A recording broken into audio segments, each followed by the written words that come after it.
वही madam PPN college geography department की head हैं इस समय, और आज इस पीएचडी के ज्योग्राफी के लेक्चर सीरीज में आज उनका टॉपिक है रीजनल डिस्पैरिटीज इन इंडिया। तो मैडम के लेक्चर्स का आप सभी लोग लाभ उठाएं और बीच में हम भी पीरियड रहेंगे इसमें। तो हम सारे पार्टिसिपेंट्स की ओर से आरती बिश्नोई मैडम का स्वागत करते हैं और उनको लेक्चर के लिए प्रेजेंट करते हैं। थैंक यू अमित जी, अपोज जी, आप इतना बड़ा 3 पीएचडी कोर्स को आप ऑर्गेनाइज कर रहे हैं और मुझे आपने इनवाइट किया, specially thank. Okay okay madam.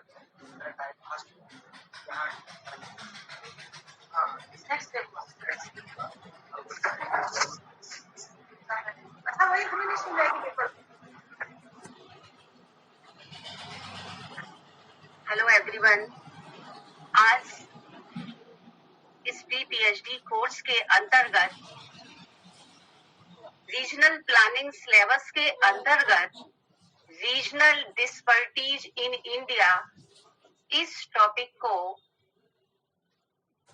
आज हम इस पर लेक्चर देंगे, जिसमें रीजनल डिस्पैरिटीज की इम्पोर्टेंस क्यों है हम अपने रिसर्च के पॉइंट ऑफ व्यू से, और ज्योग्राफी में इस टॉपिक को क्यों इंक्लूड किया गया है, और रीजनल डिस्पैरिटी क्या है और इसके कॉजेस क्या क्या है और कैसे हम रीजनल डिस्पैरिटी को दूर करते हैं, इसको हम इस लेक्चर के अंतर्गत अध्ययन करेंगे। तो यहाँ पर सबसे पहले हम देखते हैं कि रीजनल डिस्पैरिटीज रिसर्च के पॉइंट ऑफ व्यू से क्यों इम्पोर्टेंट है। आप सभी लोग अभी रिसर्च की ट्रेनिंग ले रहे हैं, इसके बाद किसी न किसी टॉपिक पर आप लोग रिसर्च करेंगे। तो आपके लिए सबसे इम्पोर्टेंट होता है एरिया चूज करना और वहां पर उस एरिया पर पर्टिकुलर टॉपिक को चूज करना। तो यहाँ पर जो एरिया डिसाइड करना है, तो यहाँ पर किसी क्षेत्र विशेष के आधार पर हम किस पॉइंट ऑफ व्यू से उस क्षेत्र विशेष का हम सिलेक्शन करें और उस क्षेत्र विशेष में ऐसा कौन सा जो टॉपिक है जिसको हम सिलेक्ट करें, तो कैसे इनमें आपस में रिलेशन है और उसको किस पॉइंट ऑफ व्यू से हम रिसर्च के अंतर्गत उस क्षेत्र विशेष का चुनाव करें। तो इस टॉपिक के अंतर्गत हमें वो सारी जो कंडीशंस और जो पॉइंट्स हैं, जो इंडिकेटर्स हैं किसी एरिया विशेष में रिसर्च का अध्ययन करने के लिए, वो इस टॉपिक के अंतर्गत मुझे आप लोगों को जानने का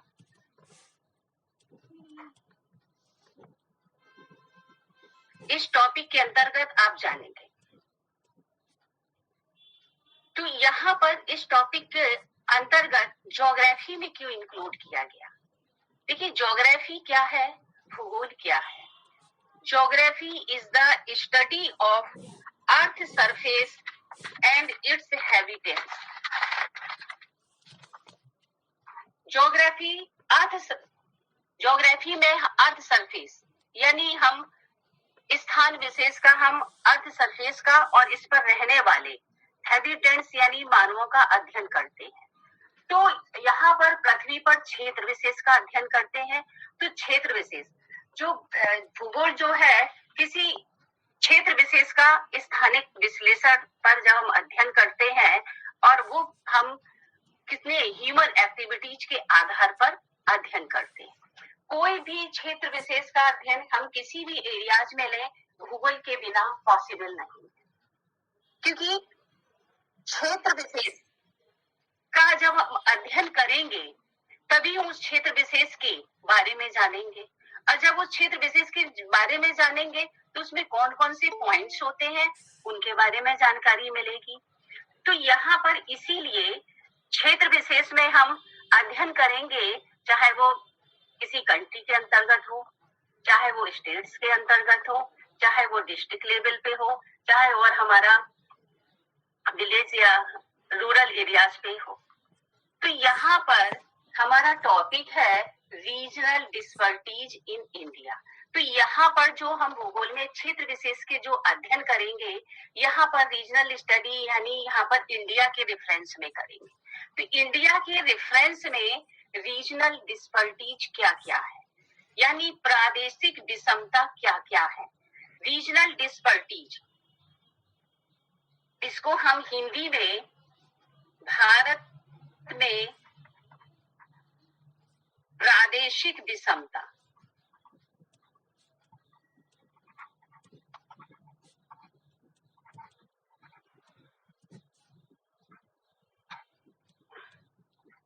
यानी इसका जो हिंदी में है रीजनल डिस्पर्टीज इन इंडिया, भारत में प्रादेशिक विषमता, यानी भारत में प्रादेशिक विषमता क्या है, कौन कौन सी है, या प्रादेशिक विषमता किसे कहते हैं। देखिए रीजनल डिस्पर्टीज जो है वो क्या है, तो किसी क्षेत्र विशेष में जो विषमता या असमानता, इसको हम दूसरे वर्ड्स में रीजनल डिस्पर्टी को हम दूसरे शब्द में रीजनल इम्बैलेंस, इस शब्द से भी इसको जानते हैं, जिसको हम बोलते हैं प्रादेशिक असमानता।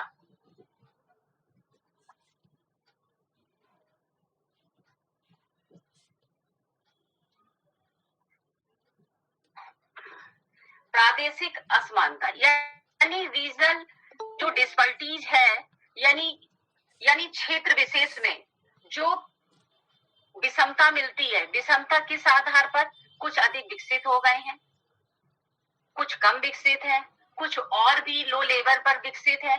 तो इनके बीच में जो क्षेत्र विशेष में, यहाँ प्रादेशिक शब्द जोड़ा हुआ है, प्रादेशिक यानी रीजन, रीजन किसे कहते हैं, तो रीजन आपका क्या है, जहां पर किसी क्षेत्र विशेष में जहां पर आपस में समानता मिलती है, तो वो क्षेत्र विशेष कहलाता है, पर्टिकुलर रीजन जिसको कहते हैं। या फिर इसको हम दूसरे शब्दों में इस प्रकार से कहते हैं, जहां रीजन बाय जहां से विभिन्नता शुरू हो जाती है। जैसे हम किसी क्षेत्र विशेष को हम लेते हैं अपने भारत के अंतर्गत, देखिए यहाँ भारत के संदर्भ में देखते हैं,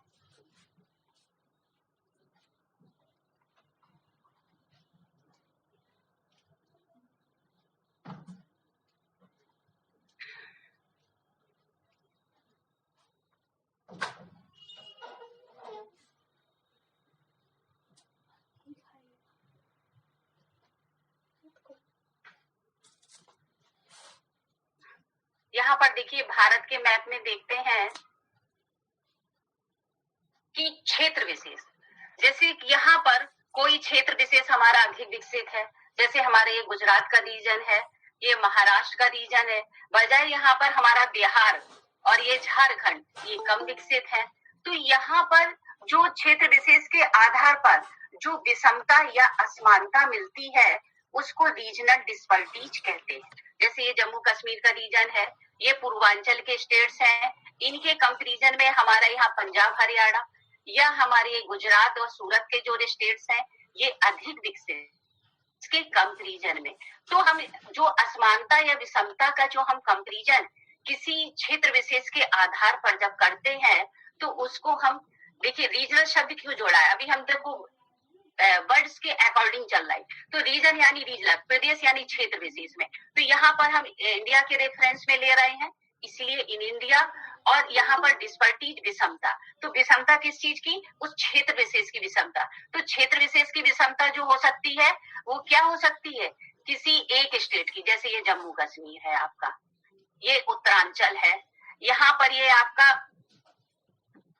ये हिमाचल प्रदेश, पंजाब है ना, ये हरियाणा, ये राजस्थान, गुजरात, महाराष्ट्र, कर्नाटक, केरल। अब जैसे ये केरल का एरिया ले तो इनके बीच में, और यहाँ पर जम्मू कश्मीर, तो इनके बीच में एक स्टेट से दूसरे स्टेट के बीच में जो विषमता मिलती है, या इंट्रा स्टेट मीन्स स्टेट के अंदर जो यहाँ पर डिफरेंट डिफरेंट डिस्ट्रिक्ट्स हैं, उनके बीच में क्या विषमता मिलती है, या फिर हम यहाँ पर जो अध्ययन करें कि यहाँ पर स्टेट्स या यूनियन टेरिटरी के बीच में, या फिर हम इसमें जो विषमता का अध्ययन करें कि रूरल और अर्बन, यानी मेन सिटीज जो हमारे जैसे मुंबई, सूरत, कैलकाटा है ना,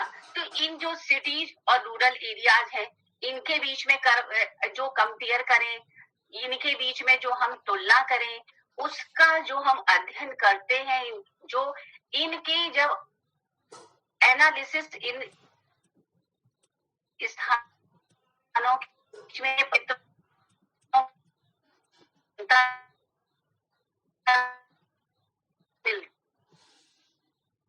तो विभिन्न रीजनल डिस्पर्टी, देखिए तो जो विभिन्नता इन स्टेट्स में मिलेगी वो किस आधार पर, इकोनॉमिक डेवलपमेंट।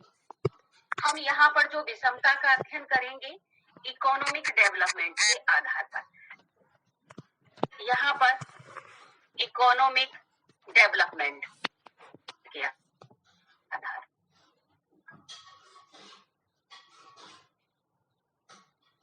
इकोनॉमिक डेवलपमेंट में कौन क्षेत्र कहाँ पर कितना विकसित है, तो यहाँ पर अगर हम क्षेत्र विशेष का देखें कि कोई भी, जैसे हम दिल्ली को ले लें, यहाँ पर जैसे ये दिल्ली है, तो दिल्ली जो है ये हमारा जो सेंटर है ये कोर सेंटर है, और ये जो डिफरेंट जो एरियाज हैं उनके आसपास के, तो इनको ये फैसिलिटीज अवेलेबल करा रहा है। तो यहाँ पर का जो ये एरिया हो गया, इसको हम कहते हैं पेरीफेरी।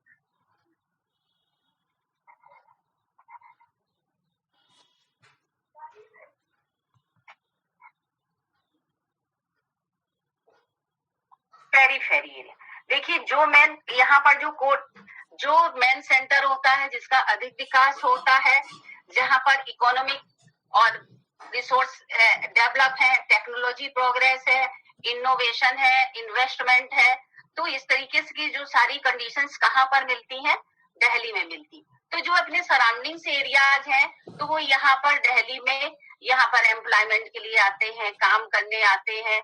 यहाँ पर जो डिफरेंस, जो क्योंकि ये जो क्षेत्र है विभिन्न प्रकार की जो यहाँ पर सर्विस प्रदान करते हैं, तो जो आसपास के सराउंडिंग्स एरिया ये पेरीफेरी, तो इस आधार पर अगर सेंटर एरिया आसपास के क्षेत्रों में, ये हो गया इंट्रा स्टेट।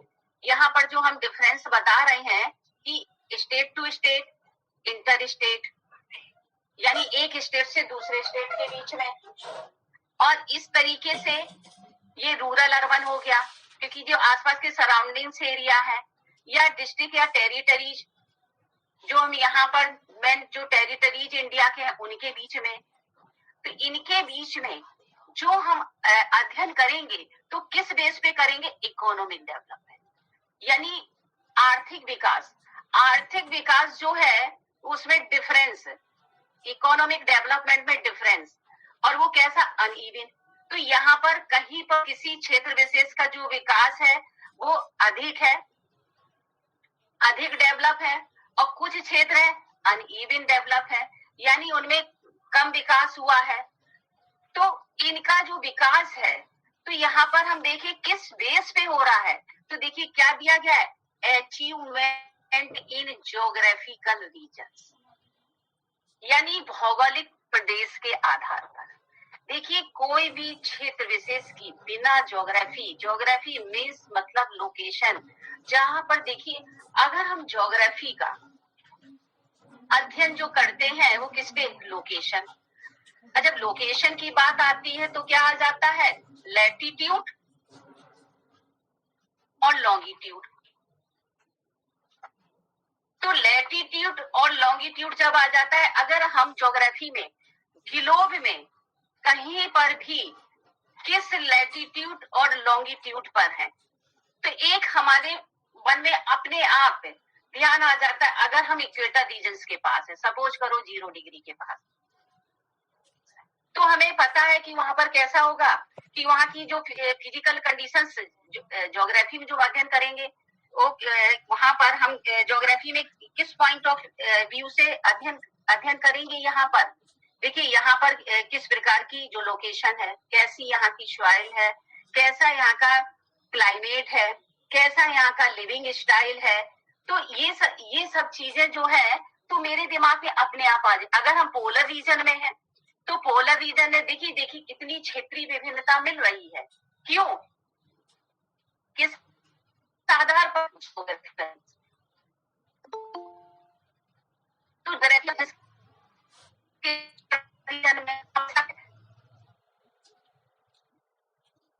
कोल्ड ठंडा होगा, यहाँ पर लोकेशन उन सब में क्लाइमेट में अंतर, सॉइल में अंतर, उसी प्रकार से जहां पर जैसी हमारा रिलीफ होगा उसी के अकॉर्डिंग सॉइल होगी, उसी के अकॉर्डिंग हमारा इकोनॉमिक स्ट्रक्चर होगा। तो जैसे पोलर रीजन है, यहाँ पर इक्वेटर रीजन्स के पॉपुलेशन और पोलर रीजन में पॉपुलेशन में डिफरेंस मिलता है। तो यहाँ पर देखें कि जो ये विभिन्नता जो है, डिस्पर्टीज है, तो कहीं ना कहीं यहाँ पर जो ज्योग्राफिकल रीजन्स है वो किस एरियाज में है वो इस पर डिपेंड करते हैं। तो हमारा जो यहाँ पर जो पॉइंट ऑफ व्यू क्या आया, ज्योग्राफिकल।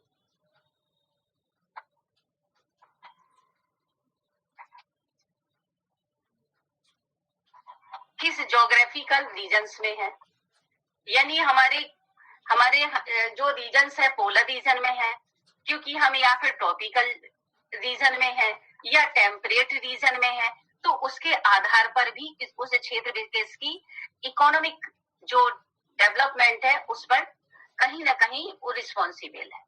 और हम देखिए इस तरीके से इनमें आपस में क्या, relatively developed economically depressed states even regional with in each state, यानी जो हमारे स्टेट के बीच में जब हम एक दूसरे का रिलेटिवली एनालिसिस करते हैं किस बेस पर इकोनॉमिकली और वो किस प्रकार से डेवलप्ड है, ये आपका डेवलप्ड है कि डेवलपिंग पे है या हमारा अनडेवलप्ड है। तो इस आधार पर जब विभिन्नता मिलती है तो वो रीजनल डिस्पर्टीज कही जाती है। देखिए और इसको रीजनल डिस्पर्टीज को और डिफाइन देखिए किस तरीके से होता है रीजनल डिस्पर्टीज। यहाँ पर जो रीजनल डिस्पर्टीज, यहाँ पर और फैक्टर्स क्लियर हुए इस डेफिनेशन में कि जो इकोनॉमिक जो फैक्टर्स है उसमें जो किस आधार पर विभिन्नता मिलती है, per capita income, per capita income यहाँ पर, यानी उस क्षेत्र विशेष में कहां पर किस स्टेट के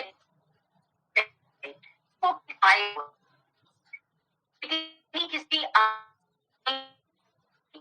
पर इसमें देखिए करता, तो यानी मेन इंपॉर्टेंट फैक्टर्स क्या है, पॉपुलेशन, यानी उस क्षेत्र विशेष की पॉपुलेशन जो है वहां पर प्रॉपर है, कम है कि ज्यादा है, यानी पॉपुलेशन डेंसिटी भी जो है उस क्षेत्र विशेष का प्रोपोर्शन यानी रेशियो वहां का। अब वो वहां का प्रोपोर्शन जो यहाँ पॉपुलेशन का हम किस पॉइंट ऑफ व्यू से हम डिसाइड करेंगे, उसका लिविंग स्टाइल, इसका लिविंग स्टाइल, यहाँ पर लिविंग स्टाइल जैसा होगा और वो किस आधार पर, पॉवर्टी, यानी वो संपन्न है कि गरीबी रेखा से गुजर रहा है। और सबसे ज्यादा जो पॉपुलेशन फैक्टर्स में जो डिसाइड होता है वो होता है लिटरेसी दर, लिटरेसी रेट कैसा है उस क्षेत्र विशेष का। यहाँ पर लिटरेसी बहुत इम्पोर्टेंट, व्यक्ति जब शिक्षित होता है तो उसको चीजों की नॉलेज होती है। देखिए हम यहाँ पर शिक्षा से मतलब केवल डिग्री हासिल करना नहीं होता है, शिक्षा से यहाँ पे लिटरेसी से मतलब होता है कि जो उस क्षेत्र विशेष में जो भी हमारे नेचुरल रिसोर्स हैं या जो हमारे इंफ्रास्ट्रक्चर है, जो हमारे वहाँ के जो एकोमोडेशन जो भी चीजें हैं और जो वहाँ की जो टेक्नोलॉजी है, क्या हम उसको अडॉप्ट कर पा रहे हैं। तो जब तक हम उन सब चीजों की जानकारी, भाई किसी चीज की जानकारी ही शिक्षा है, केवल हम किताबी हमारा जो बेसिक जो नॉलेज है वो हमें लिटरेसी यानी उस क्षेत्र विशेष की पॉपुलेशन कितनी शिक्षित है। जो क्षेत्र अधिक शिक्षित है जैसे केरल, हम भारत में अगर भारत में हम देखें, इंडिया में अगर हम लिटरेसी के आधार पर देखें भारत में, ये देखिए केरल स्टेट्स है। अब यहाँ पर अगर हम देखें यहाँ के लोग पढ़े लिखे हैं तो यहाँ पर जो प्लानिंग्स आएंगी, जो चीजें आएंगी या जो गवर्नमेंट के द्वारा जो पॉलिसी प्लानिंग्स की जाएंगी उनको अधिक समझेंगे। बजाय यहाँ पर हमारे बिहार और झारखंड के रीजन के जो क्षेत्र के जो लोग हैं वो वहां पर लिटरेसी रेट कम है, शिक्षा दर कम, पढ़े लिखे, क्योंकि यहाँ 50,000 पर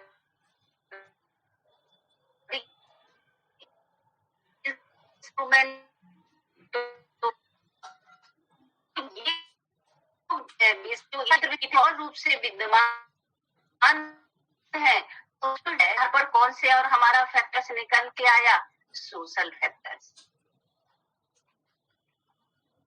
कि उस क्षेत्र विशेष की किस प्रकार से यहाँ पर सोशल फैक्टर्स अवेलेबल है। तो देखिए यहाँ पर डिफाइन, देखिए हम यहाँ पर देख रहे हैं किसी क्षेत्र विशेष की यहाँ पर डिस्पर्टीज के बारे में।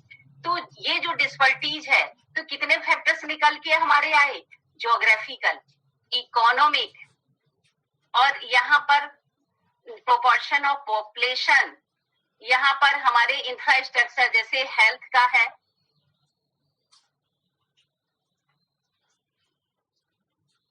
ना। तो इस तरीके से ये फैक्टर्स जो सामने आए हैं कि जिन आधार पर हम डिस्पर्टीज को जानेंगे। और अब किस आधार पर जानेंगे, तो देखिए हमें इंडिया के रेफरेंस में देखते हैं, देखिए कि कौन कौन से इंडिकेटर्स निकल के आए जिसके माध्यम से हम रीजनल डिस्पर्टीज को अध्ययन कर सकते हैं। तो इसमें देखिए ये आपके जो इंडिकेटर्स हैं, ग्रोथ रेट जिसको हम कहते हैं विकास दर। अगर हम अब देखिए अब इन इंडिकेटर्स को भारत के संदर्भ में देखते हैं, यहाँ पर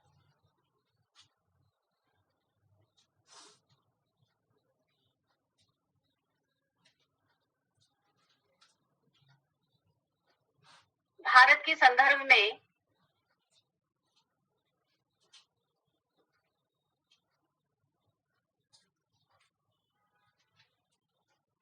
यहाँ पर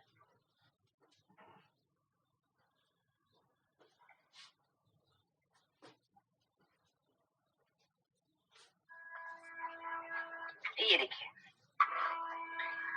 ग्रोथ रेट, अगर हम देखें विकास दर, तो हमारी विकास दर, ये इंडिकेटर्स हम भारत के संदर्भ में देखते हैं इंडिया के रेफरेंस में। तो विकास दर जो हमारी 1970-83 में लगभग 3.3 थी, हमारी इंडिया की 3.3% थी, जो कि जिसमें हमारे ग्रोथ रेट सबसे ज्यादा हमारी जो थी पंजाब,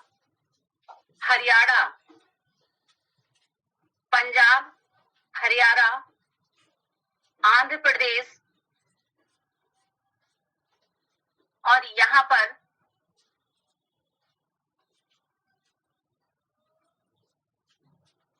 महाराष्ट्र, इनमें ग्रोथ रेट अधिक थी। और इस समय जो हमारे भारत में ग्रोथ रेट है 2000 या 2001 में 5.2%, और इस समय जो ग्रोथ रेट है हमारी इंडिया की वो 8.3% है।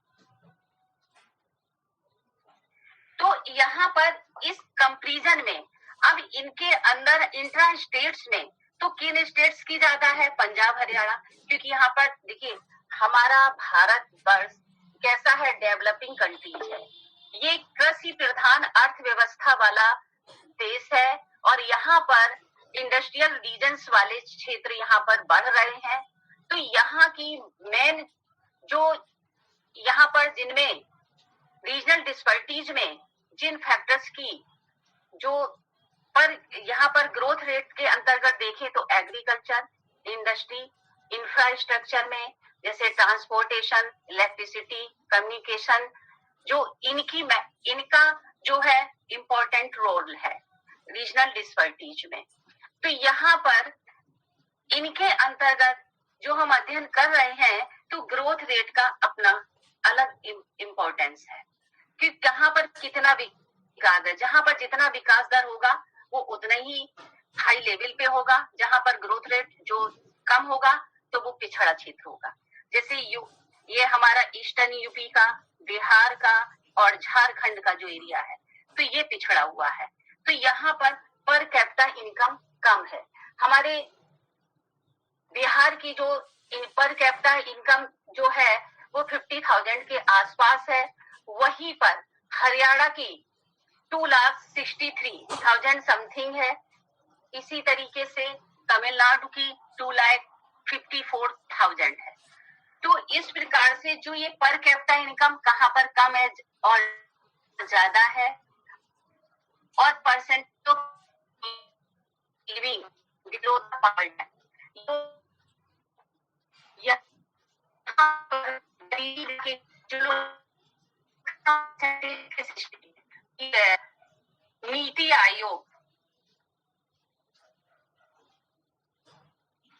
आयोग की जो स्थापना हुई है 1718 से, ये आपका नीति आयोग, इन्होंने एक रिपोर्ट दी है मल्टी डायमेंशनल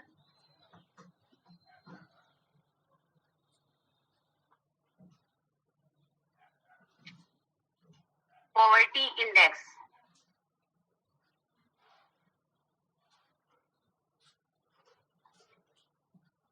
इसको एमपीआई शॉर्ट में बोलते हैं, एमपीआई। इसके अंतर्गत जो इंडिया में पॉवर्टी के लिए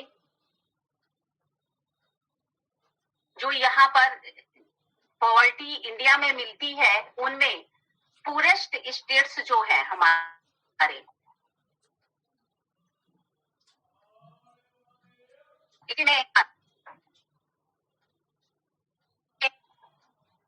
जो पॉवर्टी जो स्टैंडर्ड है 51.9%, यही झारखंड एरिया में 42.16% झारखंड।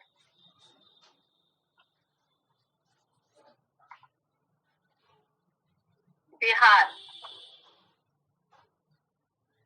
यूपी, उत्तर प्रदेश, ये पार्ट, यहाँ पर यूपी में 36.65%, मेघालय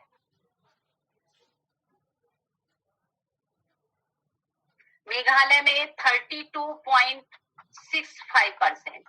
देखिए ये जो स्टेट्स हैं भारत के, ये मेघालय 32.65%। देखिए यहाँ पर जब पॉवर्टी, पोरेस्ट जो पॉवर्टी है इन स्टेट्स में मिलती है बिहार, झारखंड, यूपी, मेघालय, ये पोरेस्ट स्टेट्स के अंतर्गत आए। और जिनमें कम पॉवर्टी मिलती है उनमें केरला, ये आपका केरला जहां पर पॉवर्टी 0.7%, गोवा, यहाँ पर जो पॉवर्टी मिलती है 3.76%, सिक्किम, ये एरिया सिक्किम में यहाँ पर मिलती है 3.82%, तमिलनाडु इस एरिया में यहाँ पर 4.89%, पंजाब, ये एरिया पंजाब 5.59%।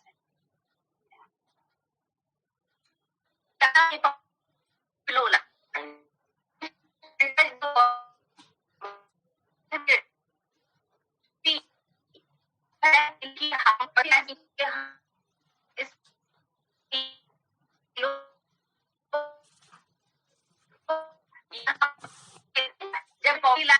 किससे इंडिकेट करेंगे रीजनल डिस्पर्टीज का?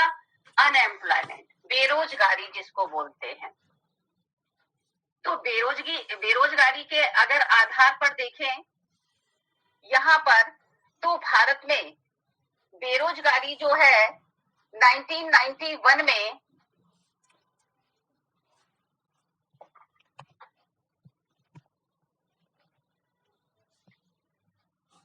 यहाँ पर जो बेरोजगारी मिलती है 6.2 के आसपास मिलती है।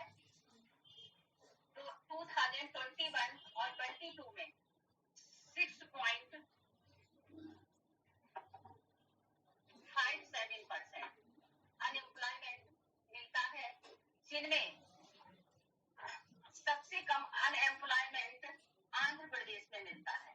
यहाँ पर आंध्र प्रदेश में सबसे कम 6.2% और सबसे ज्यादा अनएम्प्लॉयमेंट मिलता है बिहार में, यहाँ पर 30.3%। तो इसी तरीके से इंफ्रास्ट्रक्चर, यहाँ पर इंफ्रास्ट्रक्चर के उसमें देखें तो यहाँ पर भी, क्योंकि इंफ्रास्ट्रक्चर में हमारी जो मेन राष्ट्रीय नेशनल इनकम का जो स्रोत है वो एग्रीकल्चर है, और यहाँ पर जो फैसिलिटी जो यहाँ पर मिलती है वो भारतवर्ष में, तो जो क्षेत्र रिच है, प्रॉस्परस है, तो यहाँ वहां पर इंफ्रास्ट्रक्चर बहुत अधिक वहां पर मिलता है, जैसे सूरत, मुंबई, कलकत्ता, है ना, हैदराबाद। तो यहाँ पर इंफ्रास्ट्रक्चर फैसिलिटी बहुत अधिक मिलती है।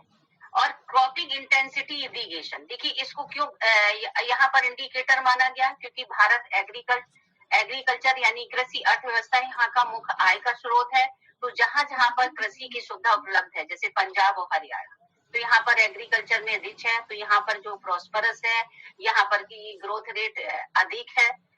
और उसी कंपैरिजन में जहां जहां इरिगेशन की सुविधाएं नहीं है, तो वहां पर इरिगेशन रेट यहाँ पर कम मिलता है भारत में।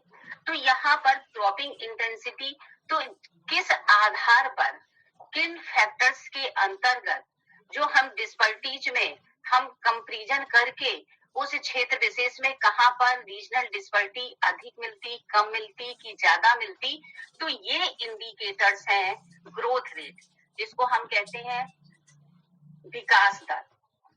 यहाँ पर हिंदी में भी लिख दे रहे हैं, ग्रोथ रेट, विकास दर पर कैपिटल इनकम, प्रति व्यक्ति आय,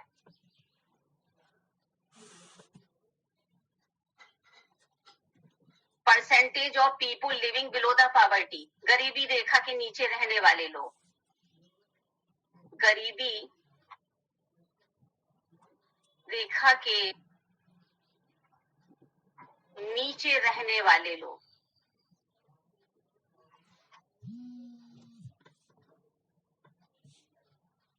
अनएम्प्लॉयमेंट, बेरोजगारी, इंफ्रास्ट्रक्चर और संरचनात्मक।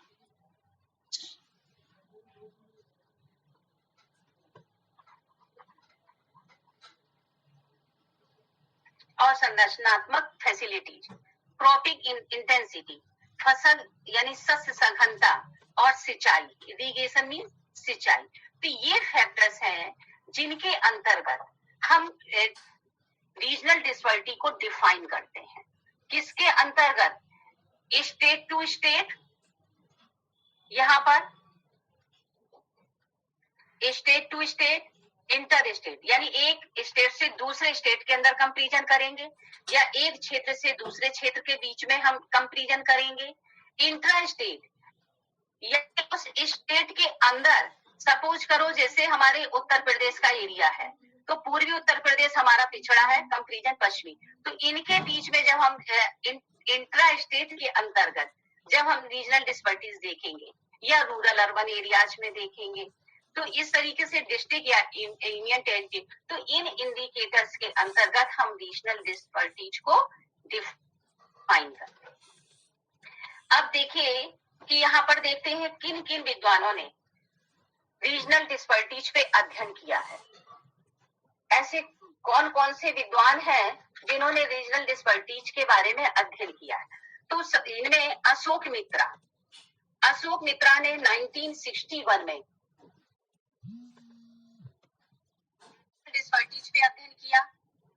स्वेरबर्ग इन्होंने 1962 में रीजनल डिस्पर्टीज पे अध्ययन किया। सुंदरम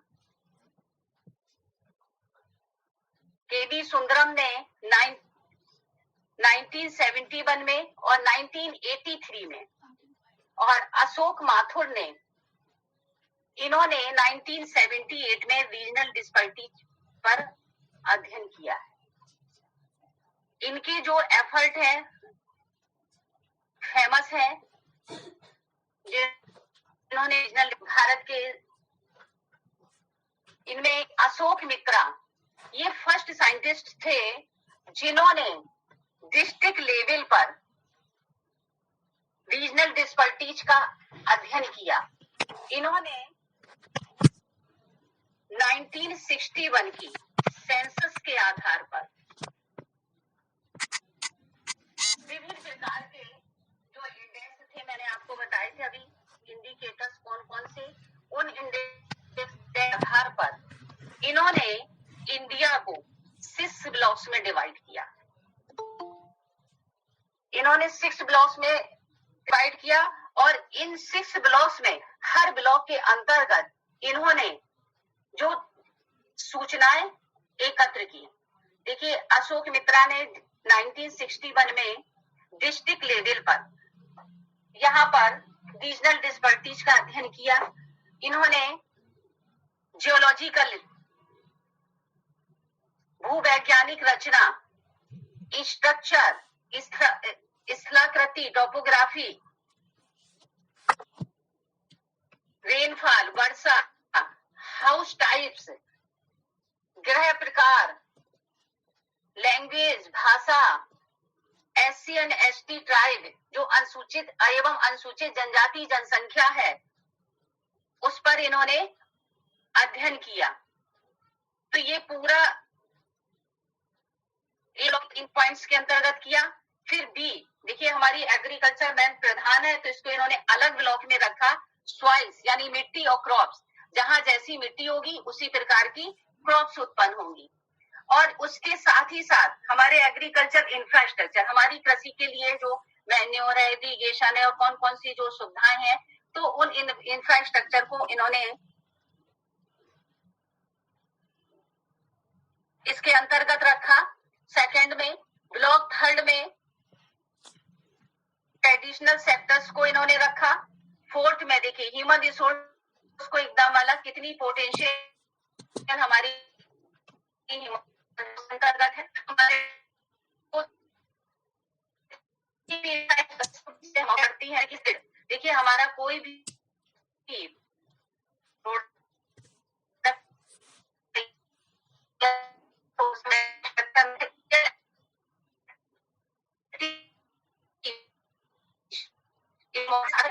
डिवाइड किया। 1961 में 327 डिस्ट्रिक्ट्स थे।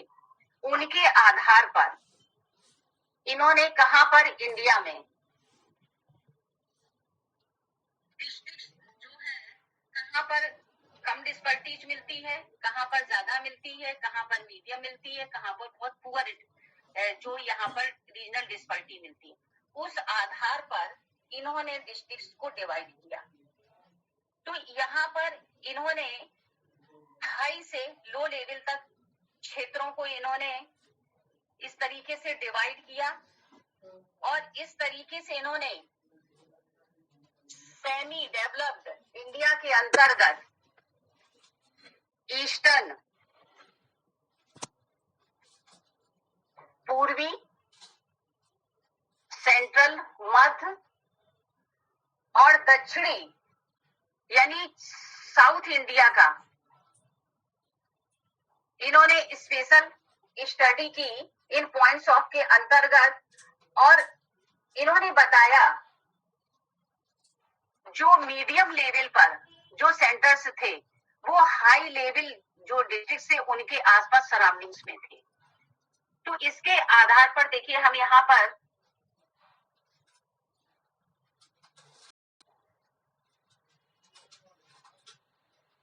इंडिया के मैप में देखते हैं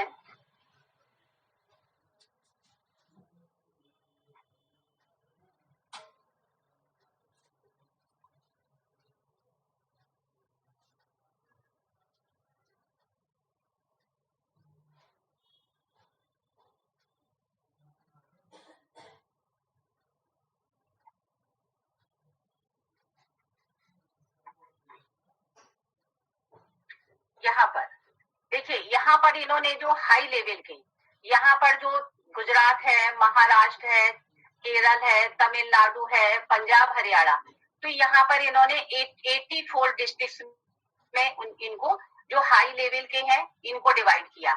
इसके अलावा इन्होंने मीडियम लेवल के जो इन्हीं के जो मेन हमारे विकसित डिस्ट्रिक्ट थे उनके पास के जो एरियाज हैं उनको 76 डिस्ट्रिक्ट में डिवाइड किया, और लो लेवल में इन्होंने 88 डिस्ट्रिक्ट को डिवाइड किया, और जो बहुत पुअरेस्ट थे उन्होंने 79 डिस्ट्रिक्ट में hill area, dot cone areas, tribal areas, इनके अंतर्गत जो एरियाज आते हैं हमारे ये ईस्टर्न और हमारे जो ट्राइबल एरियाज जो बीच बीच में हैं, तो वो पुअर लोएस्ट ये हिल एरियाज, उसके अंतर्गत इन्होंने डिस्ट्रिक्ट लेवल के आधार पर इन्होंने अध्ययन किया। इसी तरीके से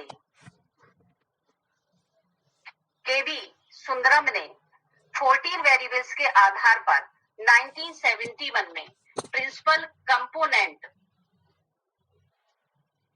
कंपोनेंट एनालिसिस टेक्निक्स के आधार पर केवी सुंदरम ने भारत को रीजनल डिस्पर्टीज का अध्ययन किया, और इन्होंने भारत को डेवलपिंग इंडिया के अंतर्गत इन्होंने लो और वेरी लो इस कैटेगरी में कहां कहां पर एरियाज हैं उनकी पहचान की, और इसमें इन्होंने कुछ जो सेंटर्स हैं, ये देखिए केवी सुंदरम का ये मैप है, यहाँ पर इन्होंने ये ईस्टर्न पार्ट और ये जो मध्यवर्ती, ये हमारा जो सेंट्रल रीजन्स है, और ये हमारा दक्षिणी भारत का जो एरिया है, इनका अध्ययन किया, और इसमें इन्होंने कुछ मेन सेंटर्स या सिटीज जो छांटे, जिसमें अजमेर, कोटा, ग्वालियर,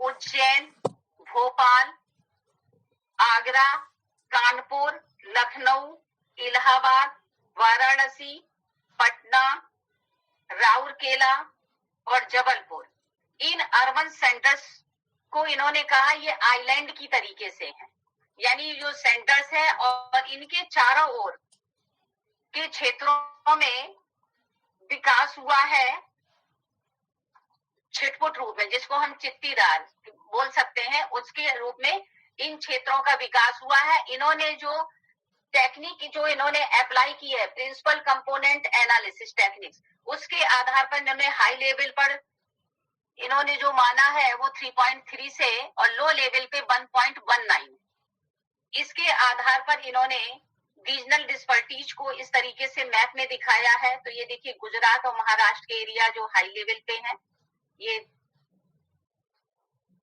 महाराष्ट्र और कर्नाटक के कुछ बीच बीच में जो ये आपके मेन सेंटर्स हैं, और इसके अलावा मीडियम में देखिए उन्हीं के आसपास जो चितकबरे रूप में ये यहाँ पर शो है मैप में, जो रीजनल डिस्पर्टीज को जहां पर मीडियम लेवल की मिलती है, और इसके अलावा जो लो लेवल की मिलती है, ये देखिए हमारे सेंट्रल और हमारे सेंटर साउथ में, ये साउथ का सेंटर है ये, और ईस्टर्न पार्ट में यहाँ पर लो लेवल की मिलती है, और जो ट्राइबल एरियाज हैं ये देखिए इनमें यहाँ पर क्षेत्र रूप में बहुत पुअरेस्ट लो लेवल के क्षेत्रों को इन्होंने छाटा है।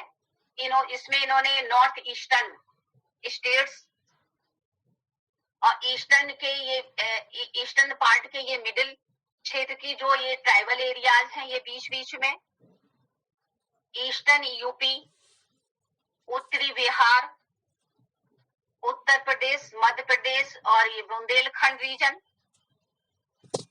और इसके अलावा ड्रॉट प्रोन एरियाज और फ्लडेड एरियाज, यहाँ पर इन एरिया को इसी आधार पर इन्होंने रीजनल डिस्पर्टीज का अध्ययन किया है।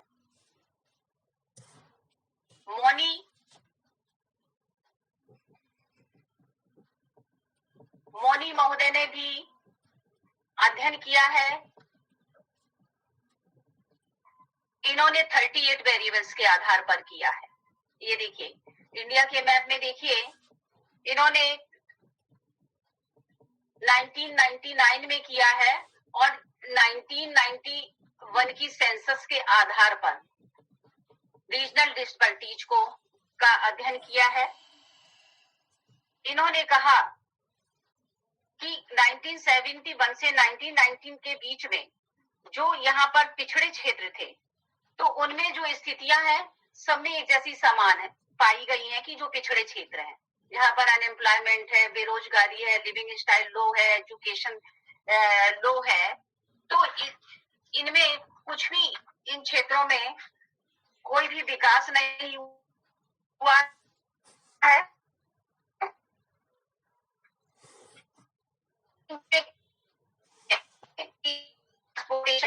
विकास हुआ है। तो ये यहाँ पर मैं घुसा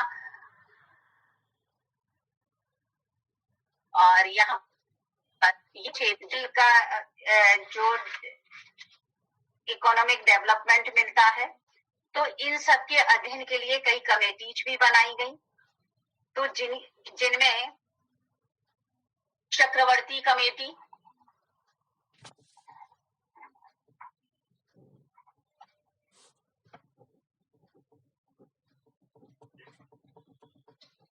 सिवरमैन कमेटी,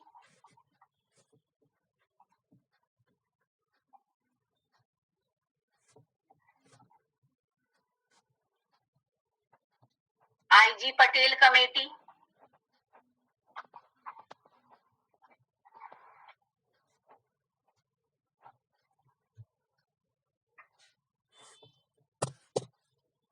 इन कमेटियों ने अध्ययन किया और यहाँ पर इकोनॉमिक यानी आर्थिक रूप से जो पिछड़ापन है उसके जो रीजन्स बताए, जिन जिन क्षेत्र में बहुत पोरेस्ट एरिया, जो ये पॉइंट से दिया गया है, ये इस तरीके से ये सबसे पिछड़े एरियाज हैं। वेरी राजस्थान का मरू एरिया, ये हमारा सेंट्रल ईस्टर्न पार्ट है, और इनमें ये यहाँ पर इन्होंने ये जो कमेटी जो बैठी, इन्होंने जो अपना जो कंक्लूजन दिया अपनी रिपोर्ट में, इसमें इन्होंने कहा कि जो यहाँ की हिस्टोरिकल जो बैकग्राउंड थी वो कहीं ना कहीं इन क्षेत्रों के पिछड़ेपन का कारण यहाँ पर हिस्टोरिकल उपेक्षा थी, ऐतिहासिक उपेक्षा थी। यहाँ पर जो भौतिक असुविधाएं थी, जिनमें क्लाइमेट, टोपोग्राफी, सॉइल, रिलीफ, और यहाँ का सामाजिक पिछड़ापन, और सामाजिक पिछड़ापन जैसे जनजाति क्षेत्र में है ना, इन सब क्षेत्रों में पिछड़ेपन की वजह से यहाँ पर लो लेवल का, और जो क्षेत्र पिछड़े हैं उनमें एक जैसी समानता मिलती है। इस कमेटी ने ये रिपोर्ट दी। तो इस आधार पर देखते हैं कि भारत के जो किस आधार पर इकोनॉमिक लेवल के आधार पर जो हमारे रीजनल डिस्पर्टीज में जो डिफाइन किया गया है कि आर्थिक विकास स्तर पर कैसे हम किसी क्षेत्र विशेष में प्रादेशिक विषमता का अध्ययन करेंगे। तो इनमें जो केवी सुंदरम, मोनी, अशोक मित्रा, इन लोगों ने भारत में रीजनल डिस्पर्टीज को जो इंडिकेटर्स थे उनके अंतर्गत अध्ययन किया। जब इन क्षेत्रों के अंतर्गत अध्ययन के अंतर्गत जो हमें यहाँ पर रीजनल डिस्पर्टीज जो है उसके जो कॉजेज सामने आए, ये कॉजेज है कि जो रीजनल डिस्पर्टीज मिलती है उसका मेन रीजन क्या है इन क्षेत्रों में। तो यहाँ पर हम देखें इंडिया के डिफेंस में रीजनल जो डिस्पर्टीज मिलती है, इसमें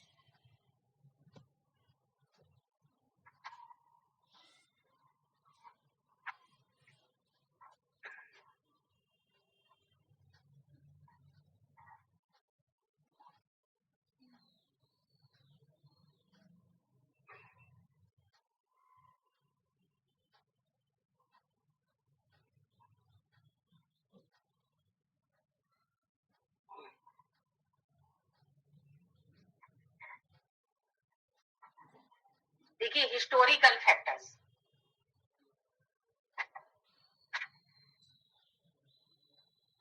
हिस्टोरिकल फैक्टर्स में देखें, हमारे भारतवर्ष में कि मुगल पीरियड था उस समय, और हमारे जो कॉलोनीज ब्रिटिश गवर्नमेंट के द्वारा जो बनाई गई, तो उन्होंने क्या किया है, उन्होंने यहाँ पर जो कॉलोनीज में जो इन्होंने विकास किया, जैसे सूरत में, कलकत्ता में, और सूरत में, मुंबई, कलकत्ता, यहाँ पर इन्होंने कॉलोनीज बनाई। कॉलोनीज यहाँ पर इन्होंने इसी पार्ट में ही क्यों बनाई? भारत में और जगह इन्होंने कॉलोनीज क्यों नहीं बनाई? क्योंकि यहाँ पर रिसोर्सेस और फैसिलिटीज यहाँ पर अधिक थी, तो यहाँ पर इनका जो रिसोर्सेस, जो फैसिलिटीज थी, इनका इन्होंने विकास करना इनका मेन उद्देश्य नहीं था। इनको क्या था? एक्सप्लॉइट करना था, हमारे रिसोर्सेस का एक्सप्लॉइट करना था। और इन्होंने जहां जहां पर रिच पोटेंशियल था, जहां जहां पर रिच पोटेंशियल था, उन क्षेत्रों में, और जो क्षेत्र हमारे पोर्ट सिटी थे,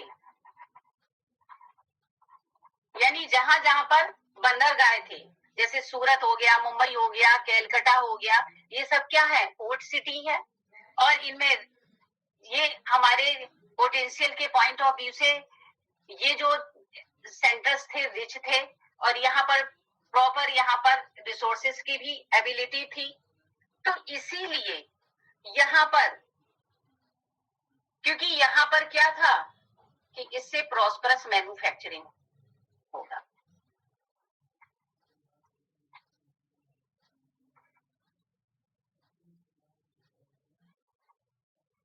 प्रॉस्परस मैन्युफैक्चरिंग होगी, और ट्रेडिंग एक्टिविटीज भी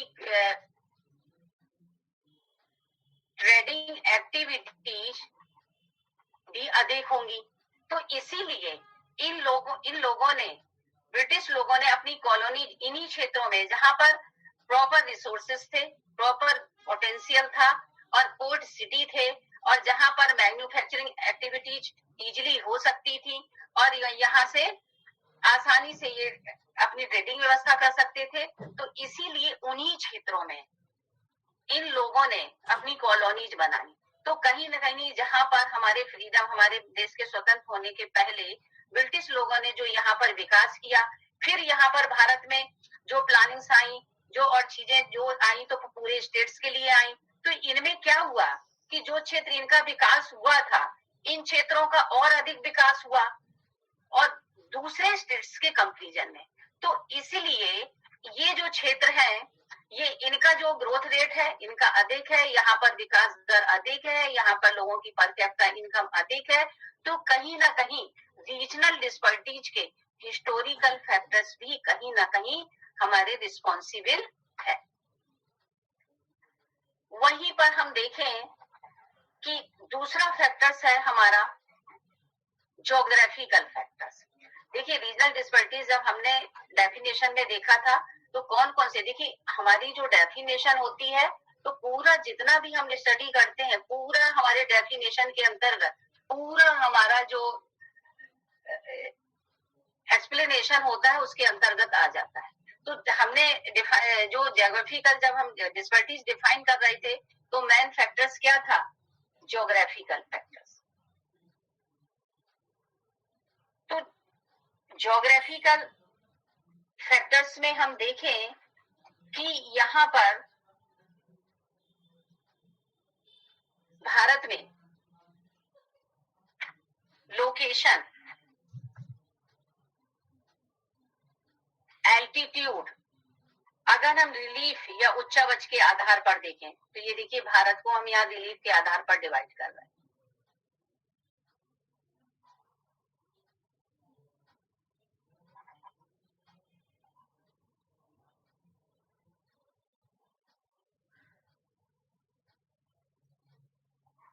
ये देखिए, ये हमारा हिमालय रीजन हो गया,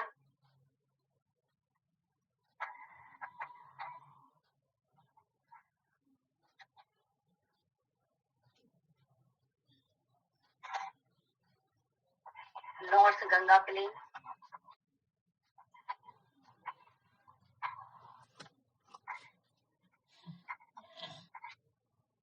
पेनिनसुलर अपलैंड,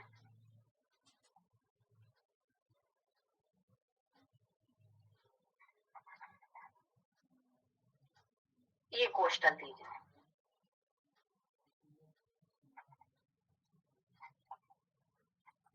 ये eastern coastal region, east coastal region, ये वेस्ट कोस्टल रीजन।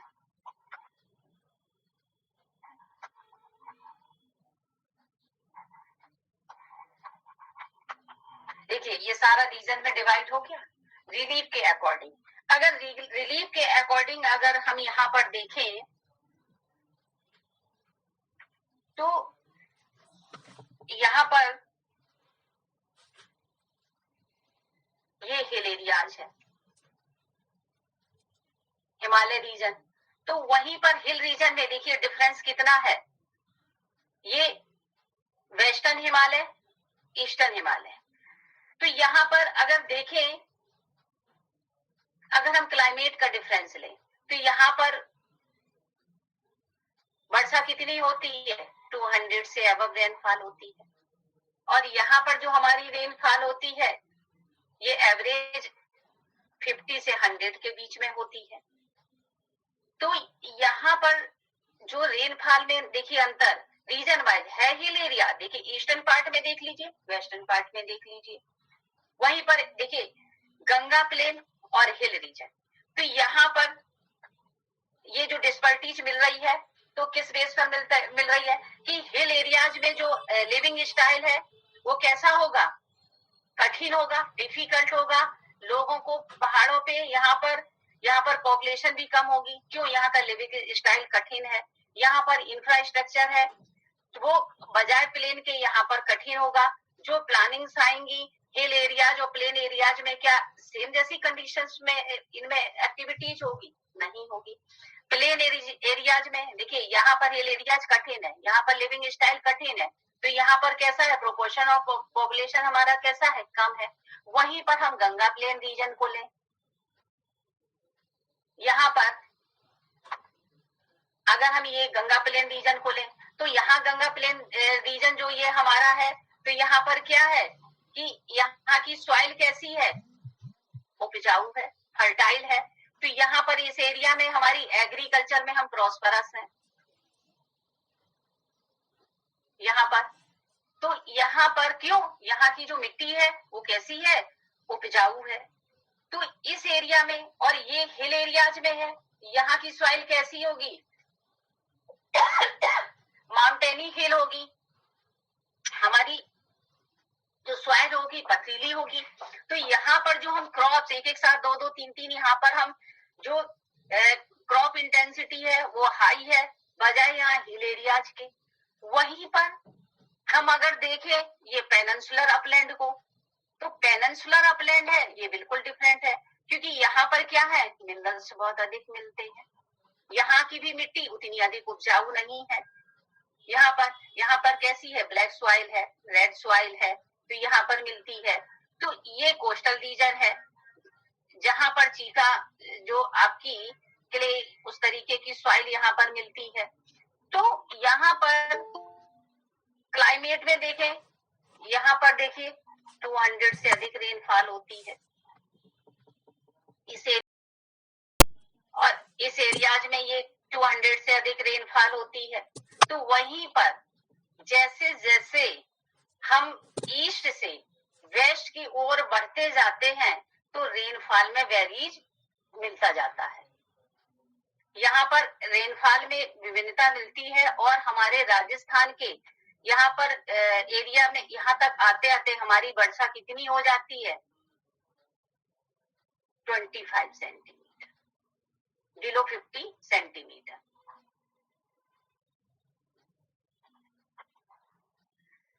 तो हम चाहे रिलीफ में देख लें, उच्चावच में देख लें, पहाड़ी और आप मैदानी भागों का कंपैरिजन कर लें, पॉपुलेशन में भी अंतर मिलेगा, लिविंग स्टाइल में अंतर मिलेगा, और उसी प्रकार से जिस हिसाब से हम प्लेन एरियाज में रोड नेटवर्क ट्रांसपोर्टेशन अधिक कर सकते, क्या हिल एरियाज में उतना इजिली कर सकते? नहीं कर सकते ना, उतना हम पेनिनसुलर अपलैंड में, क्योंकि ये कैसा है, प्लेटो रीजन्स है, यहाँ विभिन्न प्रकार के प्लेटो रीजन्स मिलते हैं। कोस्टल रीजन्स, यहाँ जगह जगह इस एरियाज का विकास हुआ क्योंकि यहाँ पर सारे पोर्ट सिटी डेवलप है। तो हम देखिए ज्योग्राफिकल फैक्टर्स में जिस पॉइंट ऑफ व्यू के अंतर्गत देखिए, जो इसमें रीजनल डिस्पर्टीज जो हमारी यहाँ पर विभिन्नता मिलती है वो रिलीफ में मिलती है।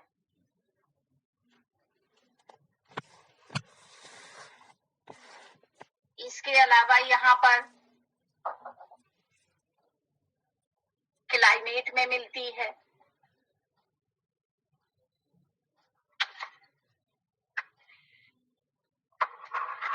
यानी जहां पर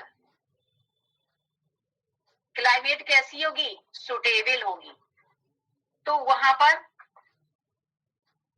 डिस्पर्टीज कम होगी, ग्रोथ रेट अधिक होगा। और क्या होना चाहिए? फर्टाइल सॉइल होनी चाहिए।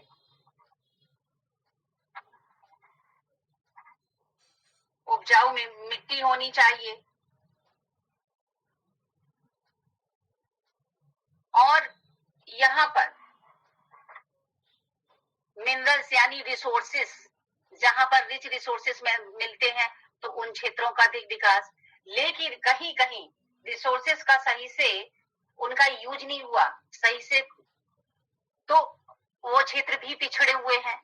तो ज्योग्राफिकल पॉइंट ऑफ व्यू से देख लें, चाहे हम क्लाइमेट के पॉइंट ऑफ व्यू से देखें, चाहे हम रिलीफ के पॉइंट ऑफ व्यू से देखें, तो जहां पर हम मिट्टी के पॉइंट ऑफ व्यू से देखें, क्योंकि जहां पर देखिए कृषि एरियाज है तो कहां पर कृषि अधिक मिलेगी? जहां पर सॉइल अच्छी होगी, फर्टाइल सॉइल होगी तो फसलें अधिक होंगी तो ग्रोथ रेट उस क्षेत्र विशेष की अधिक होगी। तो इस प्रकार से हम देखते हैं कि इंडिया के किसी भी रीजन के आपस में हम इनमें जो हम कंपैरिजन करते हैं तो उस हिसाब से हमारे भारतवर्ष में कि कहीं ना कहीं ज्योग्राफिकल फैक्टर्स भी रिस्पॉन्सिबल हैं, जिसकी वजह से रीजनल डिस्पर्टीज मिलती है। नेक्स्ट है हमारा पॉलिटिकल फैक्टर्स।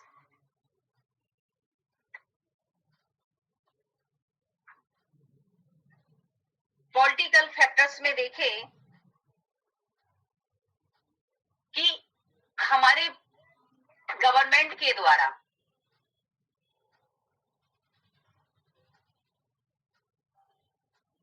पॉलिटिकल फैक्टर्स में देखें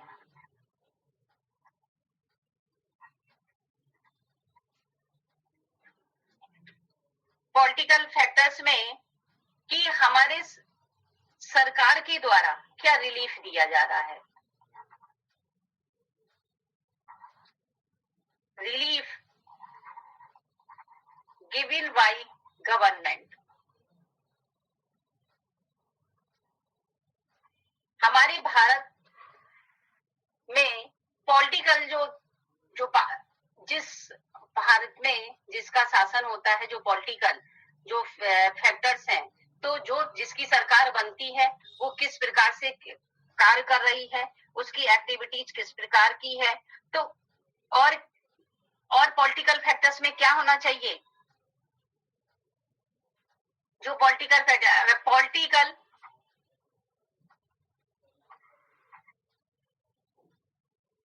इनस्टेबिलिटी,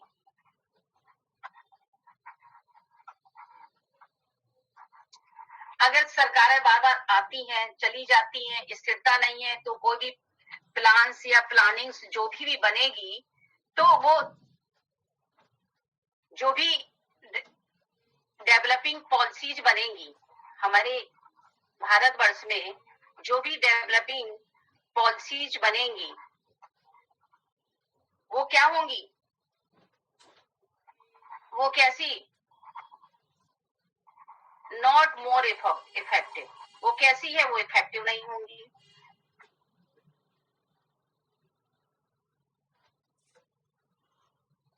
और इन गवर्नमेंट्स के द्वारा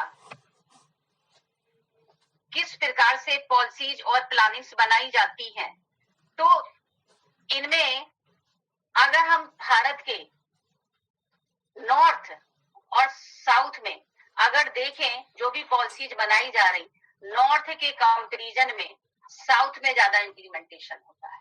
कोई भी पॉलिसीज अगर बनती है तो कहीं ना कहीं पॉलिटिकल फैक्टर्स हैं, वो भी रिस्पॉन्सिबल है हमारी रीजनल डिस्पेरिटीज के अंतर्गत।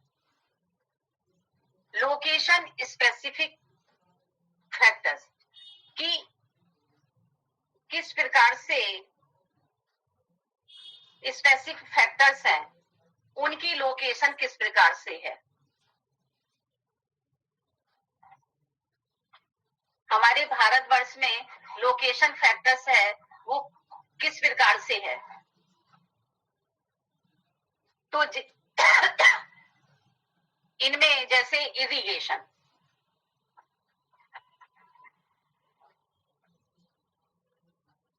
इरिगेशन सिंचाई सुविधा, रॉ मटेरियल्स,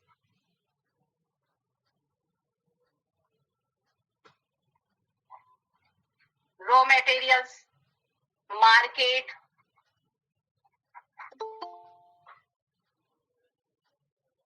पोर्ट, अगर ये सब फैसिलिटी किसी भी रीजन्स में अगर ये सब है तो उस क्षेत्र विशेष का अधिक विकास होगा। इसके अलावा बैंक फैसिलिटीज, तो किसी क्षेत्र विशेष में, उस क्षेत्र विशेष में, उस लोकेशन में, देखिए भारत कृषि प्रधान है तो इरिगेशन सुविधा जहां पर होगी, देखिए पंजाब हरियाणा में कृषि बहुत अधिक क्यों होती है? क्योंकि यहाँ पर इस एरिया में इरिगेशन की सुविधा होने की वजह से कृषि अधिक हो जाती है।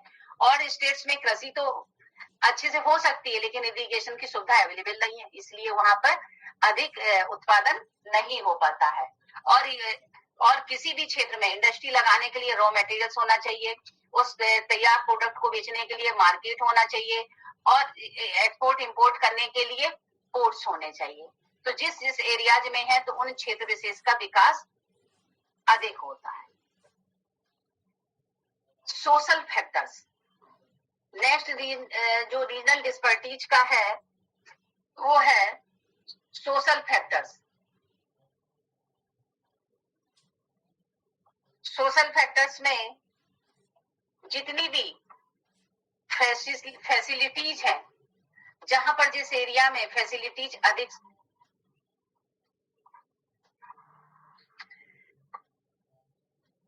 कास्टेज में नहीं होना चाहिए,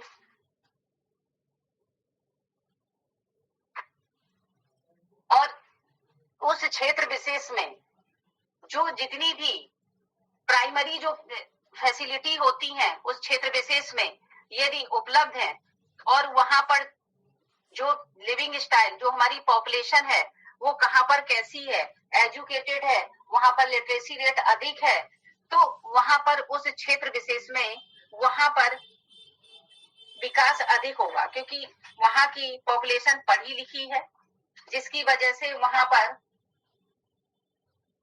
अधिक विकास होगा।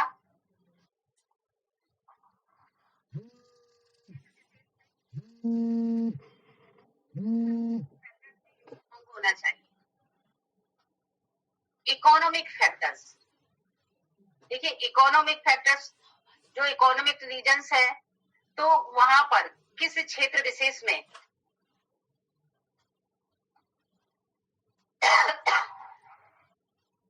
इकोनॉमिक रीजन्स में कहां पर अवेलेबिलिटी बहुत ज्यादा उस क्षेत्र विशेष में अवेलेबल है, जैसे उस क्षेत्र विशेष में asset, liability,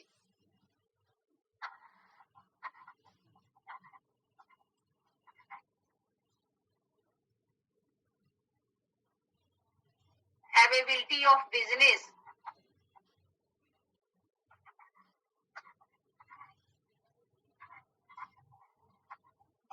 availability of business,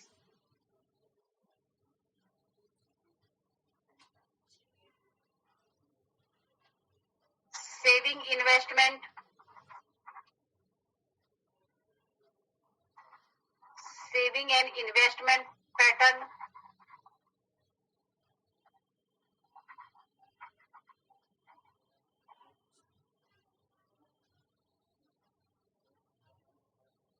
export possibilities.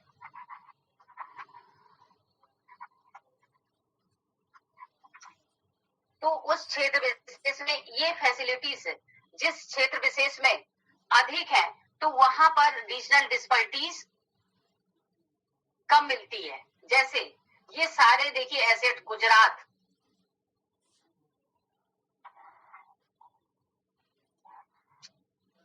यहाँ पर गुजरात, मुंबई, केरल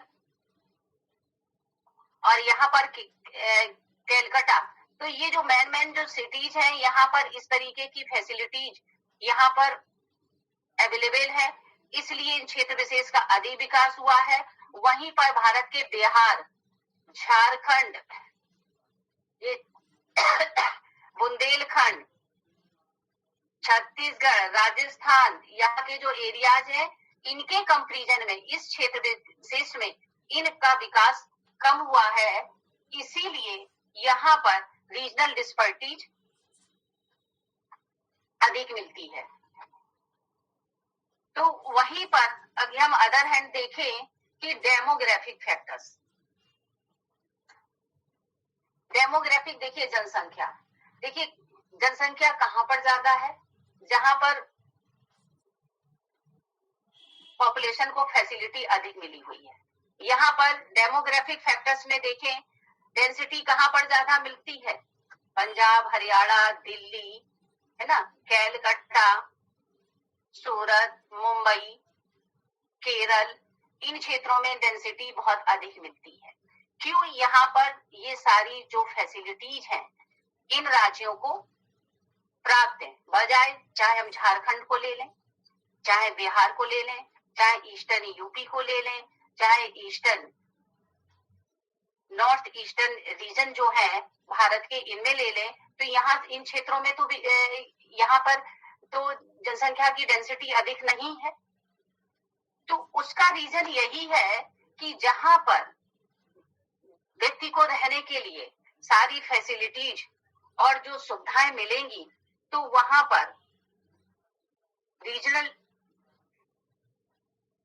डिस्पैरिटीज है, तो जनसंख्या की वजह से ही कहीं पर तो जो डेमोग्राफिक फैक्टर्स, अगर कहीं जनसंख्या ज्यादा है इस वजह से भी डिस्पैरिटीज है, कहीं पर जनसंख्या कम है उस वजह से भी डिस्पैरिटीज मिलती है, क्योंकि वहां पर रिसोर्सेस है लेकिन उन रिसोर्सेस का ऐसे प्लान्स नहीं बने जिनकी वजह से इनका यूज सही से किया जा सके। नेक्स्ट है टेक्नोलॉजी फैक्टर्स। टेक्नोलॉजी जो फैक्टर्स हैं, अगर हमारे किसी क्षेत्र विशेष में आई है, जो क्षेत्र विकसित है उनमें अधिक इन्वेस्टमेंट, हमारे जो भारतवर्ष में प्राइवेट सेक्टर है जिन क्षेत्रों में, उनमें बहुत अधिक विकास किया गया है, और जिन क्षेत्रों में गवर्नमेंट के द्वारा जो यहाँ पर जो हमारे हाईटेक सिटीज में आते हैं, जहां पर मैनेजमेंट जो हमारे जो इंडस्ट्री जो प्लांट्स लगे हुए हैं, तो उनमें जो क्षेत्र विकसित है उन्हीं जगह और लगाए जा रहे हैं। तो हमें अपने इस तरीके से इन क्षेत्र विशेष में प्लांट्स लगाने चाहिए, टेक्नोलॉजी का विकास करना चाहिए कि जो क्षेत्र कम विकसित है उनमें हम एक्स्ट्रा फैसिलिटीज अवेलेबल करा के उन क्षेत्र विशेष का भी हम विकास करें। नेक्स्ट है कि कहीं ना कहीं रीजनल डिस्पर्टीज हमारे इंडिया में सक्सेस ऑफ ग्रीन रिवॉल्यूशन। देखिए, जो हमारी हरित क्रांति आई थी उसमें कुछ स्टेट्स में बहुत अधिक विकास हुआ, क्योंकि उसमें जो हमारी ग्रीन रिवॉल्यूशन के अंतर्गत इंडस्ट्री और एग्रीकल्चर इसी पे अधिक ध्यान दिया गया। तो एग्रीकल्चर में जो अवेलेबिलिटी हमारे ग्रीन रिवॉल्यूशन की थ्रू अवेलेबल कराई गई है उनमें इरिगेशन, क्योंकि भारत जो है कृषि प्रधान देश है, तो उसके लिए कृषि के लिए क्या क्या, तो यहाँ पर मैन्योर, सीड्स और यहाँ पर इंस्ट्रूमेंट्स, हार्वेस्टिंग इंस्ट्रूमेंट्स, इन सब की फैसिलिटी अवेलेबल कराई गई। तो यहाँ पर जहां पर जिन स्टेट्स में इनकी सुविधा इजिली इनकी हो गई तो वो क्षेत्र विशेष हरित क्रांति में बहुत अधिक विकसित हो गए, जैसे पंजाब और हरियाणा। पंजाब, हरियाणा, पश्चिमी उत्तर प्रदेश, क्योंकि यहाँ पर सॉइल फर्टाइल है, इरिगेशन मिल गया, इसीलिए इस क्षेत्र विशेष का अधिक विकास हुआ। तो और जो क्षेत्र है उनमें पूरे प्रॉपर यहाँ पर अवेलेबल नहीं हुई, इस वजह से इन क्षेत्रों में विकास अधिक हुआ नहीं। तो कहीं ना कहीं जो रीजनल डिस्पर्टी जो है, तो ये फैक्टर्स रिस्पॉन्सिबल हैं, historical, geographical, political, location specific factors, social factors, economic factors, demographic factors, technological factors और ग्रीन रिवॉल्यूशन। तो ये जो फैक्टर्स हैं भारत में ये रिस्पॉन्सिबल हैं। तो रीजनल डिस्पर्टीज की वजह से प्रॉब्लम्स क्या क्या होती है, तो इसकी वजह से क्या होता है, अनप्लान्ड माइग्रेशन। देखिए हमारे भारतवर्ष में देखिए किस तरीके से अनप्लान्ड माइग्रेशन होता है।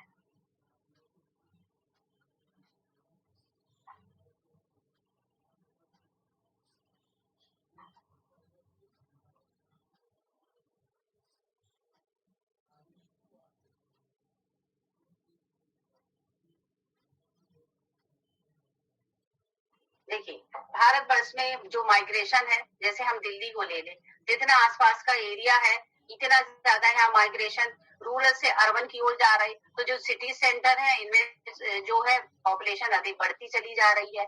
तो क्या प्रॉब्लम्स हो रही है, जहां पर व्यक्ति को रोजगार मिल रहा है। अब जैसे कोविड में देखिए आप लोग, कहाँ से लोग पैदल, जब ट्रांसपोर्टेशन सुविधा नहीं मिली है कोविड की वजह से, जब कर्फ्यू की वजह से, तो यहाँ पर देखिए सूरत से, मुंबई से, कोलकाता से लोग पैदल चल चल के अपने घरों को कहाँ पर आए, अपने गांवों में वापस आए। तो क्या है कि एक सब क्या है कि जहाँ पे लोगों को सुविधाएं मिलेंगी वहां रोजगार के लिए जाएंगे, और इसी वजह से जहां पर सुविधा है तो उसकी वजह से क्या होता है, लोगों में आपस में कॉन्फ्लिक्ट भी होता है। तो आपस में देखिए जब व्यक्ति परेशान होता है, जब उसका लिविंग स्टाइल अच्छा नहीं होता है, तो लोग क्या है आपस में लड़ाई झगड़े होते हैं। देखिए पूर्वांचल के राज्यों में हर समय यहाँ पर जो है क्या प्रॉस्परस एरियाज नहीं है, तो यहाँ पर कहीं ना कहीं यहाँ पर लोगों में एक कॉन्फ्लिक्ट होते रहते, और पर्टिकुलर यहाँ पर जो आंदोलन होते रहते हैं नक्सली वगैरह, इस तरीके से चकमा कहीं कुछ, तो इस तरीके से इनके द्वारा, रिफ्यूजीज के द्वारा भी यहाँ पर प्रॉब्लम्स क्रिएट किए जाती है।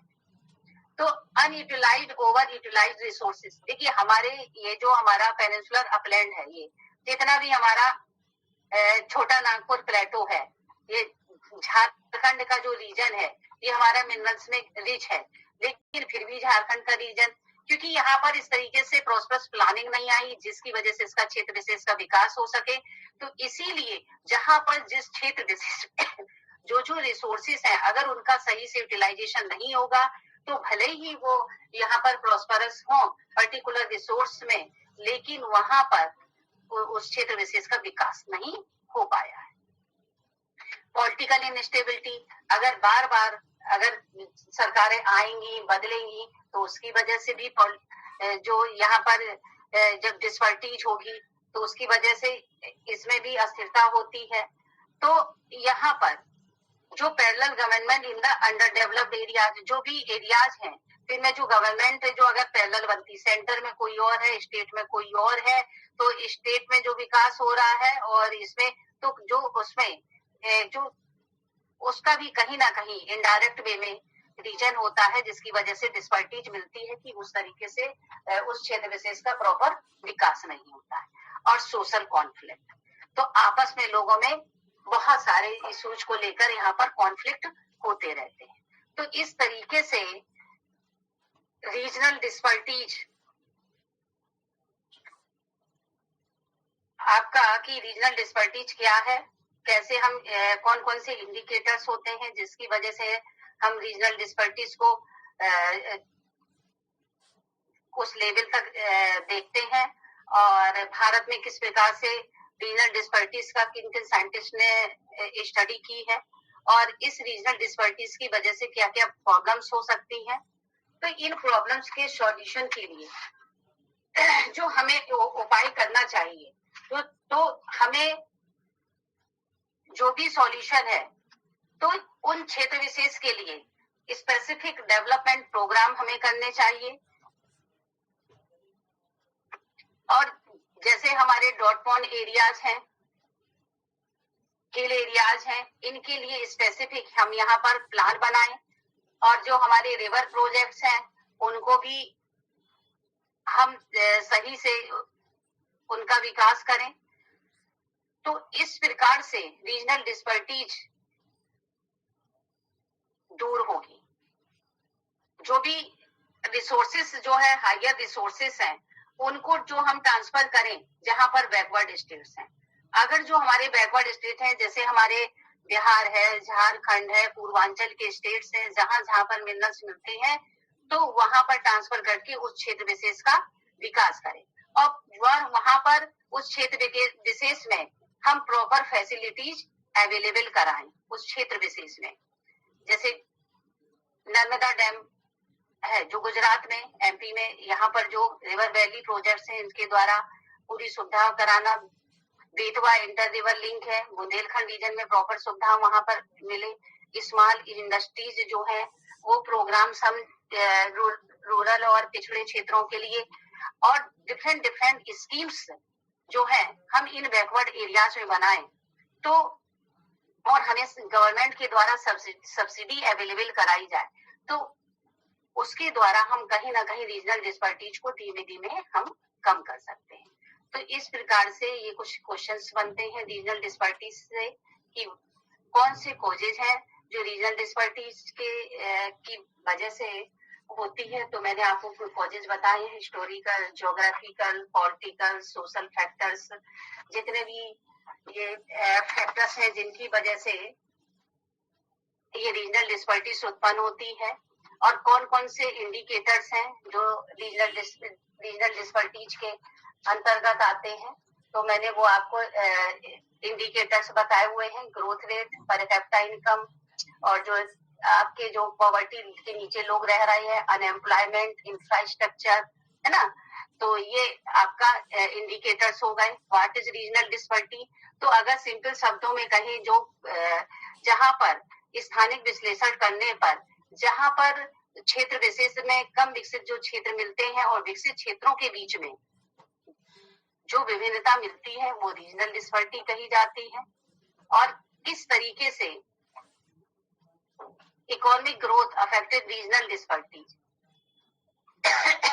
तो ये जो रीजनल डिस्पर्टीज है, ये हम समय समय पर जो रीजनल प्लानिंग के अंतर्गत हम इकोनॉमिक ग्रोथ को हम इफेक्टेड कर सकते हैं, प्लानिंग प्रॉब्लम्स, पॉलिसीज, स्कीम्स लाए उसके द्वारा। What are the limitation of inter regional analysis using states of units. तो इसमें क्या कर सकते हैं, कैसे हम इसके दूर कर सकते हैं, इकोनॉमिक एंड सोशल डेवलपमेंट के द्वारा। और what is the main regional disparity in India, तो जो सबसे ज्यादा जो मेन रीजनल डिस्पर्टीज हमारे भारतवर्ष में मिलती है वो डिफरेंट नेचुरल और ह्यूमन बेस्ड जो रीजन्स हैं उनकी वजह से रीजनल डिस्पर्टी हमारे भारतवर्ष में मिलती। Thank you.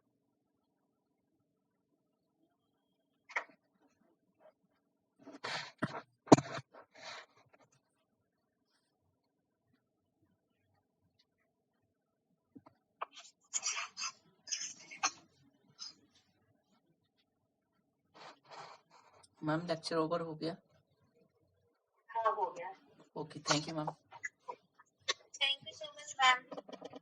कोई क्वेश्चंस हो तो बेटा पूछ लीजिए, किसी को कोई क्वेश्चंस पूछना हो।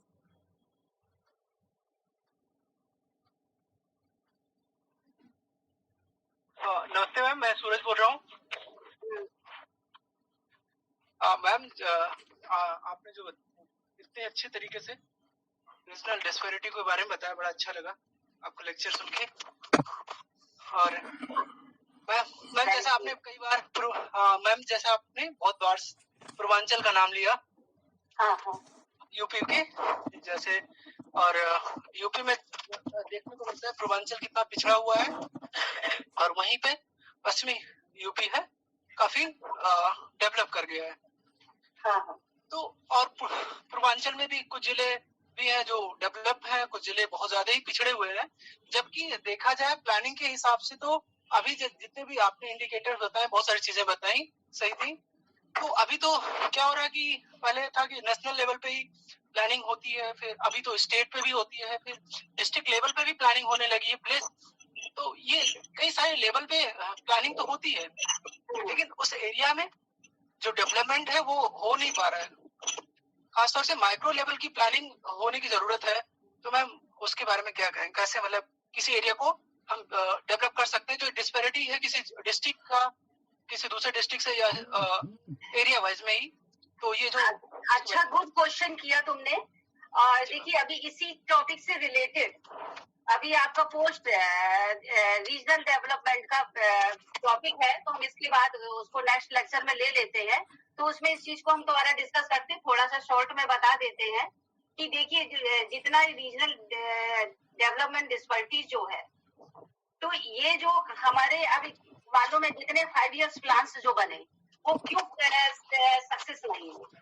देखिए जब हम किसी चीज को, ये भी जो हमारे प्लान बने सारे नेशनल लेवल पर बने, जब हम किसी चीज को ऊपर से लेंगे और नीचे तक लाएंगे तो वो विकास बहुत इम्प्रूव नहीं होता है। जब हमारा गांवों का देश है, जब हम नीचे से रूरल एरिया से शुरू करेंगे, हम रूरल हेमलेट और डिस्ट्रिक्ट लेवल से शुरू करेंगे, तो जब किसी क्षेत्र में से, जब हमारी बेसिक इंफ्रास्ट्रक्चर, देखिए जब तक अगर हमारे पेट में खाना नहीं होगा हम कुछ भी नहीं कर सकते। जब हमें सारी फैसिलिटीज मिलेंगी तो मेरा माइंड भी और पर्टिकुलर टेक्निक और प्रोसेस और स्ट्रेटजी की ओर बढ़ेगा। तो जब तक हमें सारी चीजें प्रॉपर, हमें सब जगह, देखिए आज भी बहुत सारे एरियाज बहुत पिछड़े हुए हैं, ट्राइबल एरियाज हैं, उनमें कुछ ट्राइबल एरियाज ने एक्सेप्ट किया है, अपने को इम्प्रूव किया है, कुछ ने आज तक भी नहीं किया। तो यहाँ पर जो मेरा एक वन वर्ड में जो आंसर है तुम्हारा वो ये है कि जो प्लानिंग है, अब इसीलिए मैसो, जो मैक्रो, मैसो, माइक्रो लेवल, जब हम डिस्ट्रिक्ट और तहसील लेवल पर जब हम किसी चीज में प्लानिंग्स बनाकर उस क्षेत्र विशेष का विकास करते हैं, तो जब हम निचले स्तर से जब विकास करेंगे तो हमारा, अगर किसी क्षेत्र विशेष में डिस्ट्रिक्ट लेवल पर विकास होगा तो वो तहसील लेवल पर हो, तहसील लेवल पर सॉरी ब्लॉक लेवल पर करेंगे विकास तो तहसील लेवल पर होगा, तहसील लेवल पे होगा तो डिस्ट्रिक्ट लेवल का होगा, जब डिस्ट्रिक्ट लेवल का विकास होगा तो स्टेट का होगा, स्टेट का विकास होगा तो नेचुरली इंडिया का विकास होगा। इसीलिए प्लान सक्सेस नहीं हुए, और इसीलिए अब ये जो लेवल में डिवाइड करके मैक्रो, मैसो, माइक्रो, और इसीलिए जो आपका पेपर है पीजी में ए रीजनल ज्योग्राफी ऑफ इंडिया, तो अब उसमें सिलेबस 3 यूनिट मैक्रो, मैसो, माइक्रो करके है, और किस तरीके से हम हर एरियाज में उसमें एनवायरमेंट से लेकर पॉपुलेशन डेवलपमेंट से, नेचुरल रिसोर्सेज से लेकर पूरा एक एक चीज का उसमें वर्णन किया गया है, उसमें इंक्लूड किया गया है। इसीलिए इसमें ए regional geography of India RL Singh की है, उन्होंने बहुत डिटेल में मैक्रो, मैसो, माइक्रो का डिस्ट्रीब्यूशन किया है। जी मैम, देखिए बुक मैम जी। Good afternoon ma'am. Good afternoon ma'am, my self Amit Singh ma'am. आपने बहुत ही अच्छा मैम पढ़ाया मैम। एक छोटा सा मेरा बस मैं कुछ पूछना चाहता हूँ। अभी हाल ही में मैम ये जो मतलब आए दिन मतलब गवर्नमेंट पॉलिसीज में बात होती रहती है और भी मतलब न्यूज़पेपर में भी हाईलाइट होता रहता है, ये स्पेशल इकोनॉमिक जोन वाला जो कॉन्सेप्ट है, थोड़ा इसके बारे में मैडम इस पर प्रकाश डालेंगे? इसको हम नेक्स्ट लेक्चर में आपका जरूर लेते हैं, क्योंकि ये जो पोस्ट इंडिपेंडेंट रीजनल डेवलपमेंट, तो उसमें हम आपका इकोनॉमिक जोन का ले लेते हैं, किस तरीके से इसका विकास करना है। बिकॉज मैम ये भी मतलब नेशनल डिस्पैरिटीज से ही रिलेटेड है और काफी कुछ इसमें इस पर आजकल फोकस किया जा रहा है। हाँ, इसमें इसीलिए नीति आयोग बनाया गया 2017 में 5 ईयर्स प्लान खत्म करके 12 5 ईयर प्लान बने। उसके बाद जो इन्होंने जो स्पेसिफिक जो इसमें इन्होंने नीति आयोग ने लिया है वो नॉर्थ हिमालयन स्टेट्स को लिया है, ईस्टर्न स्टेट्स को लिया है, कोस्टल रीजन्स को लिया है, और आइलैंड्स और डेजर्ट, ब्रॉड पोन एरियाज और जितने भी एक्शन प्लान है वो सब इसी नीति आयोग ने इसमें इन्हीं स्पेशल एरियाज को इंक्लूड किया गया है।